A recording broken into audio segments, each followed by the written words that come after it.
โอเคครับสวัสดีครับวันนี้พบกับผมในเวลาใน World War Battleship นะครับอยู่ผมเช่นเดิมการรีวิวเรือนะครับวันนี้จะเป็นตอนที่2สำหรับ World War Battleship นะครับวันนี้ผมจะมารีวิวเรือระดับต่ำกันดีกว่านะครับผมซึ่งตอนนี้มีเรือระดับต่ำล้นเกินหมดเลยนะผมจะรีวิวให้หมดนะครับผมจะได้ซื้อเรือใหม่สักทีนะฮะก็ใช่สำหรับเกมนี้ครับอัปเดตใหม่มาแล้วนะผมจะเอาให้ดูคร่าวๆผมมีอะไรใหม่บ้างนะฮะก็อย่างแรกเลยคือบั๊กนะครับน้อยลงเยอะนะครับผมถ้าเทียบกับตอนก่อนนะฮะแต่ก็ยังมีอยู่บ้างนะเพราะยังเป็นเบต้าอยู่เลยนะครับผมท่านผู้ชม แต่ผมก็ถือว่ามีน้อยมากแล้วนะฮะแล้วที่สำคัญคือล็อกอินครบ7 วันเนี่ยก็แจกเรือนะฮะคล้ายๆกับใน King of Warship แหละ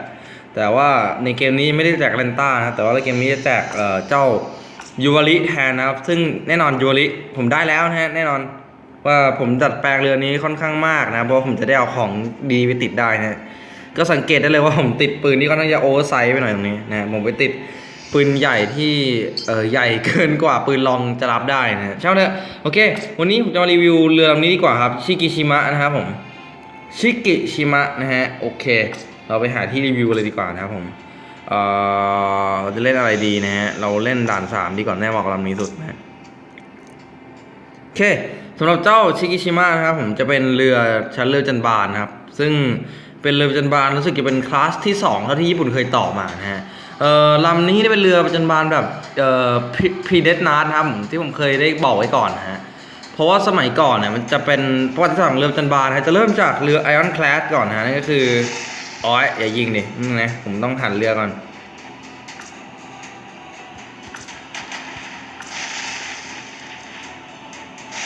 อ้าวยิงไม่โดนนัดหนึ่งนะครับไม่เป็นไรเอาปืนลองไว้ก่อนอย่าแทะชั้นไม่เอาประวัติศาสตร์ของเรือประจันบานเนี่ยก็จะเริ่มจากเรือแบบไอออนคลาสก่อนนะซึ่ง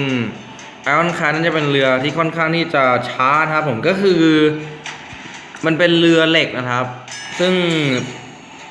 คือเป็นเรือที่ทำมาจากเหล็กนะฮะแน่นอนเหล็ก100%ทั้งลำนะครับ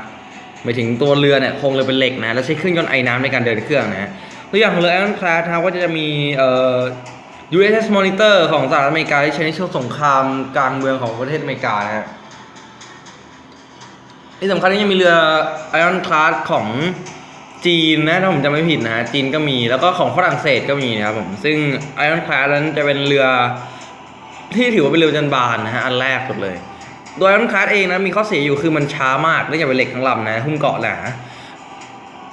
แล้วก็มีเป้าหมายที่ค่อนข้างที่จะใหญ่นะครับผมซึ่งตอนนี้มีตอร์ปิโดพุ่งมาหาผมโดยที่ผมไม่รู้ตัวนะเย่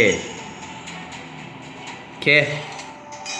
สำหรับเจ้าไอรอนคลาสนะครับผมจะเป็นเรือที่มีปืนติดอยู่ประมาณอย่างมากก็2กระบอกนะปืนหลักนะฮะในยุคแรกๆครับมีอยู่แค่ป้อมเดียวนะครับผมซึ่งยุคนั้นก็ต้องให้กับอันนี้เลย USS Monitor นะครับกับเรือของสมัยยุคนโปเลียนโอ้ยมันยาวนานมากนะฮะพูดถึงไอรอนแคนครับในเกมนี้ก็มีตัวอย่างให้ดูอยู่1 ลำนะนั่นก็คืออยู่ในไหนอยู่ในเทสทีนะเป็นเรือจีนนะไหนวะไชน่านี่แหละดิงหยวนนะฮะดิงหยวนไม่ก็ดิงหยวนนั่นแหละฮะต้องขึ้นอยู่กับนี่ด้วยใช่คลาสนี้นะครับเป็นคลาสที่เป็นเรืออันคลาสยุคแบบหลังๆแล้วนะผมว่าเพราะหลังจากนี้ก็จะไม่มีไอรอนคลาสแล้วหลังจากคลาสนี้ไปเนี่ยเพราะว่าไอรอนคลาสจะหมดยุคมาแล้วนะครับผมโอเคไม่มีอะไรมากนะเรามาต่อกันเลยดีกว่ามาพูดถึงเรื่องของไอ้เจ้าเรือนี่นะครับผมชิกิชิมะนะฮะชิกิชิมะนั้นถูกเข้าไปทำการในกองทัพเรือญี่ปุ่นนะฮะสร้างขึ้นเมื่อปี1980ไม่ใช่1880กว่าครับย้อนไปเมื่อหลายร้อยปีที่แล้ว100 กว่าปีที่แล้วนะครับผมเข้าประจำการเมื่อปี1990นะถือว่าใช้เวลาสร้างนานมากครับสำหรับนี้เพราะว่าญี่ปุ่นกำลังอยู่ในช่วงเรียนรู้เทคโนโลยียุคใหม่นะครับซึ่งญี่ปุ่นก็เพิ่งจะจบจากสงครามกลางเมืองของเขาไปด้วยล่ะนะฮะแล้วก็เริ่มทำให้กองทัพตัวเองมีศักยภาพมากขึ้นนะครับผมแน่นอนลำนี้นะฮะถือว่าเป็นเรือประจำบานแบบชั้นพรีดินนะที่ผมเคยบอกไปแล้วนะครับผมชิกิชิมะเนี่ยมีระวางขับน้ำอยู่ที่10,000ดิโอ้โห15,000นะผมไม่ได้พูดเลขยาวๆอย่างนี้มานานแล้ว15,000นะผม15,000 ตันนะฮะถือว่าเยอะสำหรับในเรือยุคนั้นนะครับผมแล้วก็ทำให้เรือนี้ได้เป็นเรือธงของจักรวรรดิญี่ปุ่นในช่วงนั้นนะครับความเร็วสูงสุดนะครับอย่างที่เห็นกันอยู่ว่าโคตรอืดนะครับผมอยู่ที่ประมาณ18 น็อตนะครับผม ซึ่งถือว่าช้ามากนะ โดยเรือลำนี้ประจำการอยู่ในญี่ปุ่นนะจนถึงปี 1922 นะฮะหลังจบสงครามโลกที่1ลำนี้บทบาทอะไรบ้างครับก็ไม่มีอะไรมากฮะก็มีแค่ช่วงสงครามโลกครั้งที่1นั่นแหละครับผมก็คือยึดหมู่เกาะของเยอรมันจากเอเชียนะฮะลำนี้นะครับผมมีอาวุธหนักนะฮะก็คือปืนที่ผมใช้ยิงอยู่เนี่ยแหละเฮ้ยโหเฮ้ยเราไม่เห็นว่าเราต้องยิงเรือพิฆาตลำเล็กๆอย่างนั้นเหรอโถ่เรียบร้อยนะครับผมเรือพิฆาตนี่ไม่ใช่เรือพิฆาตนั้นนั่นเป็นเรือตอร์ปิโดนะครับไอเนี่ยเรือพิฆาตเจ้าลำนี้นะครับผม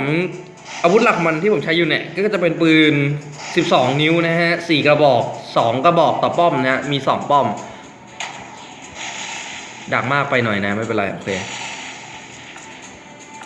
ปืนลองยิงได้ครับใกล้ๆอย่างงี้ไม่มีออโต้ล็อกให้นะครับเพราะว่าเรือพิฆาตนะฮะในเกมนี้เราต้องใช้การมองเห็นของตัวเองเท่านั้นนะครับ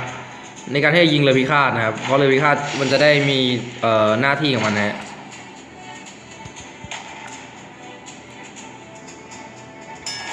เรียบร้อยนะฮะลำนี้อาวุธหลักที่บอกปืน12นิ้ว4กระบอกนะฮะ12นิ้วก็คือ305 มมนั่นเองนะครับผมแล้วมีปืน12กระบอกก็เป็นปืน152 มมซึ่งติดอยู่ข้างๆเรือนะที่ผมได้ยิงให้ดูไปเมื่อกี้นี้นะครับแล้วก็มีตอร์ปิโดด้วยนะครับผมถ้าเกิดไม่ได้บอกไปนะคือยุคสมัยก่อนเนี่ยเรือพวกนี้จะมีตอร์ปิโดนะครับเพราะว่าเอาไว้สำหรับคือท่านผู้ชมคิดดูนะคือสมัยก่อนเนี่ยในยุคนั้นมียุคเหินตอร์ปิโดนะเพราะตอร์ปิโดเป็นอะไรที่ร้ายแรงมากสามารถจมเรือน้ำหนักมากได้เยอะนะครับแต่ตอร์ปิโดสมัยนั้นมีประสิทธิภาพต่ำนะระยะการยิงอยู่แค่ประมาณ 5-6 กิโลเมตรเองครับแล้วก็ยังมีการเจาะเกาะที่ค่อนข้างต่ำด้วยครับอาจจะระเบิดแต่ว่าไม่สามารถที่จะบดเกาะได้นะครับเอาจริงๆครับช่วงแรกๆตอร์ปิโดที่เหินกันเพราะว่ามันมีความรุนแรงมากครับแต่ว่าหลังๆมาเนี่ยเขาเริ่มรู้จุดอ่อนของตอร์ปิโดก็คือมันไม่ค่อยที่จะแม่นยำเท่าไหร่ในยุคนั้นนะไม่แม่นยำเท่ากับปืนใหญ่นะครับแล้วก็มีความช้ามากด้วยนะฮะดังนั้นอะไรที่จะใช้ตอร์ปิโดได้ต้องไม่ใช่เรือที่เคลื่อนที่ช้าเพราะว่าตอร์ปิโดต้องเข้าไปปล่อยในระยะใกล้ถ้าเรือเคลื่อนที่ช้าไปปล่อยในระยะใกล้เนี่ยมันจะค่อนข้างเสียเปรียบนะฮะโอเคเราดูอาวุธของเรือนี้เลยดีกว่านะฮะ เราดูในเกมก็ได้เพราะในเกมนี้เอาตามความเป็นจริงนะฮะดีไง305 มมนะครับผมซึ่งปืนลองนะจะมีหลายกระบอกมากครับส่วนใหญ่จะใช้ปืน76 มมในเรือลำนี้จะมีปืน152 มมอยู่นะฮะใช่นี่ไงนี่ยังใช้76อีก152อยู่ข้างล่างนะพวกนี้เป็น76 มมหมดเลยผมเปลี่ยนเองแหละเพราะว่า152 มมยิงช้ามากครับผมเลยไม่ค่อยใช้เท่าไหร่นะครับมีปืน152 มม12กระบอกนะแล้วก็ลำนี้เนี่ยมีปืนเล็กระยะใกล้นะฮะซึ่งเอาไว้ยิงเรือที่จะเข้ามาแบบบรอดไซส์ก็คือแบบเข้ามาบุกเหมือนสมัยโจรสลัดนะนี่คือแบบเข้ามาข้างๆขนาบข้างเรือนะฮะ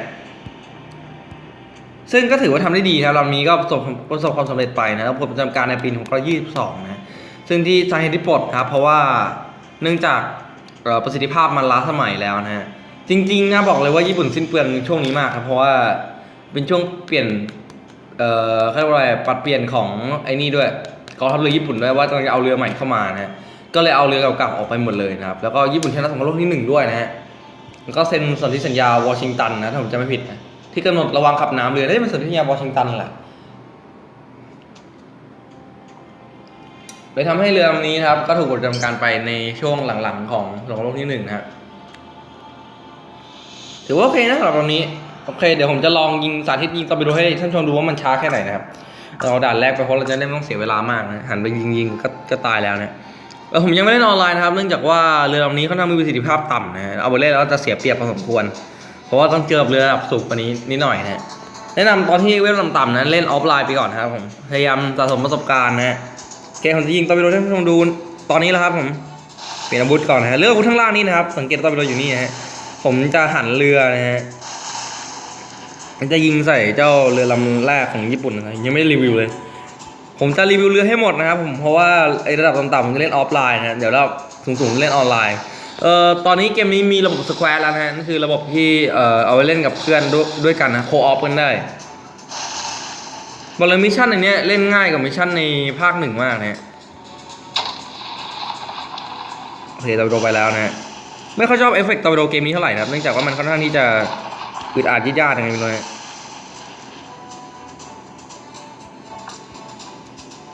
โดนไหมผมว่าโดนนะฮะเรียบร้อยตัวรุนแรงจริงนะครับแต่ว่านั่นแหละประสิทธิภาพมันต่ำมากนะฮะทีนี้มาดูปืนลองบ้างครับผมเอามานับกันว่าปืนลองมีกี่นัดนะฮะต่อด้าน3 4 5 6 7 8 9 10 11 12ก็บอกต่อ1ด้านนะถือว่าโอเคนะปืนลองลำนี้มีปืน152 มมอยู่จริง152ไม่ค่อยอยากใช้เพราะระยะการยิงมันสั้นนะสำหรับเรือต่ำนี้ผมไม่ค่อยแคร์เท่าไหร่โอเคก็เรียบร้อยไปนะสำหรับเจ้าเรือคิกิชิมะนะนี่ระดับต่ำจะรีวิวสั้นๆนี้แหละเพราะว่าไม่อยากรีวิวยาวมากมันก็เหมือนรีวิวรถถังระดับ1นะผมว่านะฮะโอเคแล้วท่านผู้ชมที่ถามผมนะว่าผมจะกลับเล่นคิววอชิปไหมนะผมอาจจะกลับไปเล่นนะครับเพราะว่าก็ต้องขึ้นอยู่ว่าคิววอชิปจะอัปเดตให้สมดุลเกมมันดีขึ้นหรือเปล่านะถ้าไม่อัปเดตมาผมก็คงไม่กลับไปเล่นหรอกเพราะว่าผมทนกับความหัวร้อนตัวเองไม่ไหวนะบางทีก็นั่นแหละที่ผมถ่ายไปหลายรอบแล้วว่ามันก็เกือบจะแครี่ได้มันก็แครี่ไม่ได้สักทีนะปวดหัวมากเลยโอเคสำหรับวันนี้ก็ขอจบเพียงนี้นะครับผมสำหรับการรีวิวเจ้าชิกิชิมะนะฮะจริงๆเรามาดูในเกมก็ได้นะครับว่าเลือดมีเท่าไหร่บ้างเลือดในเกมนะครับมีอยู่1200นะครับถือว่าค่อนข้างที่จะสูงในระดับนี้นะฮะลองไปเทียบดูใช่ถือว่าโอเคนะ1200แต่ว่าขับน้ำนี่ไม่ต้องพูดถึงมันนะเพราะมันไม่เกี่ยวกับประสิทธิภาพในเกมนะเพราะสูงสุดอย่างนี้ 17.3 เพราะผมไปยัดปืน 76 มมใส่เพิ่มนะเลยทำให้มันช้าลงกว่าความเป็นจริงนิดหน่อยดาเมจปืนค่อนข้างรุนแรงนะครับผมอยู่ที่ 1,600 นะฮะในระดับนี้ก็คือถ้าเกิดว่ายิงโดนเรือพวกนี้เรือไฮชิโอ้ยช่างเถอะเดี๋ยวผมต้องไป pronounce ชื่อเรือจีนก่อนนะฮะเอาจริงตอนนี้ยัง pronounce ไม่ได้เพราะเจ็บปากอยู่ โอเคสำหรับปืนมันค่อนข้างรุนแรงนะครับต่อ1นัดก็ 1,600 ใช่ไหมถ้า2นัดไปก็ประมาณ 2,000 ถึง 3,000 เพราะมีโอกาสติดคริติคอลอีกนะครับผมโดยเฉพาะการใช้ HE นะฮะโอกาสติดไฟค่อนข้างสูงสำหรับปืนมมใหญ่305 มมอย่างนี้นะฮะโอเคเลยสำหรับเกราะของเรือนะครับผมก็ถือว่าโอเคอยู่นะฮะด้านหน้านะครับผมอยู่ที่4นิ้วนะฮะตรงกลางก็อยู่ที่4นิ้วนะครับอันนี้คืออยู่บนดาดฟ้าเรือนะกันกระสุนดรอปจากเรียกว่าระยะไกลมานะ4นิ้วก็ถือว่าโอเคสำหรับดาดฟ้าเรือในระดับนี้นะครับผมเกาะหน้านี้ถือว่าโอเคเหมือนกันนะฮะ9นิ้วนะฮะตรงกลางก็9นิ้วตรงหลังก็9นิ้วนะครับก็จริงคือเราบวกเพิ่มได้แต่มันจะเสียเงินนะจริงๆอย่าเพิ่งไปบวกมาเลยนะมันเรือระดับต่ำนะครับรอเล่นเรือระดับสูงขึ้นมาหน่อยแล้วค่อยบวกนะโอเควันนี้ขอจบเพียงนี้นะครับผมเอาไว้ติดตามกันตอนต่อไปนะผมจะรีวิวเรืออะไรก็อย่าลืมติดตามด้วยนะครับสำหรับคนที่สงสัยว่าจะโหลดมาเล่นยังไงนะให้พิมพ์คำว่าเนี่ยแหละ World War Battleship เข้าไปใน Google Play ครับจะเจอเกมจีนเกมหนึ่งนะฮะเดี๋ยวผมทำให้ดูเลยดีกว่านี่ไงแล้วจะเจอกับเกมจีนอยู่เกมหนึ่งนะนี่คือผมพิมพ์แล้วเกมนี้แหละมันชื่อเป็นฟอนต์ที่ผมอ่านไม่ออกนะอะไรต้าสักอย่างนะมันคนต้องแปลว่าเรือนะมันมีคำเดียวที่แปลว่าเรือคือคำท้ายสุดนะเอาจริงเกมนี้ผลิตจากไต้หวันนะดังนั้นมันใช้ภาษาจีนตัวเต็มซึ่งผมเกลียดมันผมอ่านจีนตัวเต็มไม่ออกนะฮะมันจะมีตัวบางตัวที่มันเหมือนกันนั่นแหละถ้าเกิดท่านผู้ชมเรียนภาษาจีนก็จะรู้นะว่ามันเป็นอย่างนี้โอเคก็แล้วผมก็เล่นไปแล้วยังไม่ได้รีวิวใน Google Play เลยนะฮะก็นั่นแหละถ้าอยากโหลดมาก็เล่นได้นะครับเล่นด้วยกันได้แล้วก็อย่าลืมครับแอดชื่อผมมาด้วยนะฮะชื่ออะไรวะเดี๋ยวผมดูนะผมลืมไม่ได้เฮดเหมือนเดิมนะผมแล้วก็ถ้าผมจะเล่นตอนไหนนะครับผมก็จะเล่นออนไลน์ตอนสักประมาณวันเสาร์อาทิตย์เหมือนเดิมคล้ายๆกับในคิวออชิปนะฮะเราสร้างสแควร์ได้นะครับผมเดี๋ยวผมจะขอลองสร้างสแควร์ก่อนนะฮะสามารถที่ทอยสแควร์ได้ด้วยนะครับผมคือสแควร์นี่มันจะครีเอทแล้วพอเราเลิกเล่นมันก็หายไปนะฮะมันก็เหมือนกับสร้างไอเนี่ยหมวดเรือในคิวออชิปแล้วครับผมแต่ว่ารู้สึกว่าจะได้มากกว่านิดหน่อยนะแล้วก็น่าจะเล่นออฟไลน์มั้งผมจำไม่ได้ละเดี๋ยวผมขอลองดูก่อนนะครับโอเคสำหรับวันนี้ขอจบวันนี้นะครับผมสวัสดีครับ